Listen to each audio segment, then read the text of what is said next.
by Dr. David Whitehouse, author and astronomer. Image copyright China. Manned space engineering. Image caption: China's Tiangong-I spacecraft is expected to fall to Earth soon. China's Tiangong-1 space station is currently out of control and expected to fall back to Earth next year.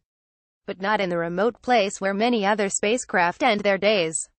Explorers and adventurers often look for new places to conquer now that the highest peaks have been climbed, the poles reached, and vast oceans and deserts crossed.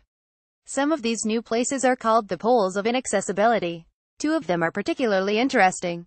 One is called the continental pole of inaccessibility. It's the place on Earth furthest from the ocean. There is some debate as to its exact position, but it's considered by many to be near the so-called Zhongarian Gate, a mountain pass between China and Central Asia. The equivalent point in the ocean, the place furthest away from land, lies in the South Pacific, some 2,700 kilometers 1,680 miles south of the Pitcairn Islands, somewhere in the no man's land, or rather no man's-sea, between Australia, New Zealand and South America. This oceanic pole of inaccessibility is not only of interest to explorers, satellite operators are interested in it as well. That's because most of the satellites placed in orbit around the Earth will eventually come down, but where? Smaller satellites will burn up, but pieces of the larger ones will survive to reach the Earth's surface. To avoid crashing on a populated area, they are brought down near the point of oceanic inaccessibility. Scattered over an area of approximately 1,500 square km 580 square miles on the ocean floor of this region is a graveyard of satellites. At last count there were more than 260 of them, mostly Russian. The wreckage of the Mir space station lies there. It was launched in 1986 and was visited by many teams of cosmonauts and international visitors. With a mass of 120 tons, it was never going to burn up in the atmosphere, so it was ditched in the region in 2001 and was seen by some fishermen as a fragmenting mass of glowing debris racing across the sky.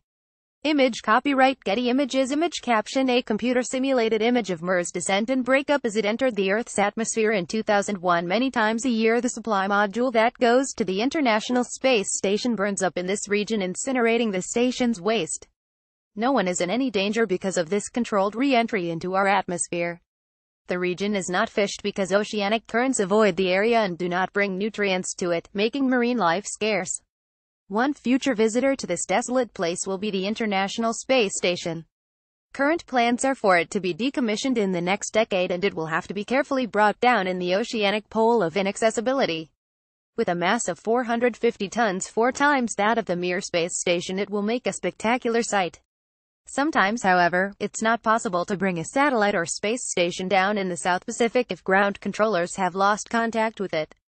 Image caption: the Earth is surrounded by thousands of pieces of space junk. Not to scale. Such a thing happened with the 36-ton Salyut 7 space station in 1991, which came down in South America, or the American Skylab that struck Australia in 1979. No one on the ground was injured, or indeed, as far as we know, ever has been, by a piece of falling spacecraft debris. We will face that problem again next year. Between January and April, the Chinese Tiangong-1 will come back to Earth. It was launched in 2011 as China's first space station. The following year it was visited by China's first female astronaut, Liu Yang. Tiangong-1's orbit is decaying as it heads towards re-entry. But Chinese engineers have lost control of it and cannot fire its thrusters to bring it down in the South Pacific. Instead, it will come down somewhere between 42.8 degrees north and south. That's between the latitude of northern Spain and southern Australia, and we won't be able to be more precise than that until just a few hours before it burns up.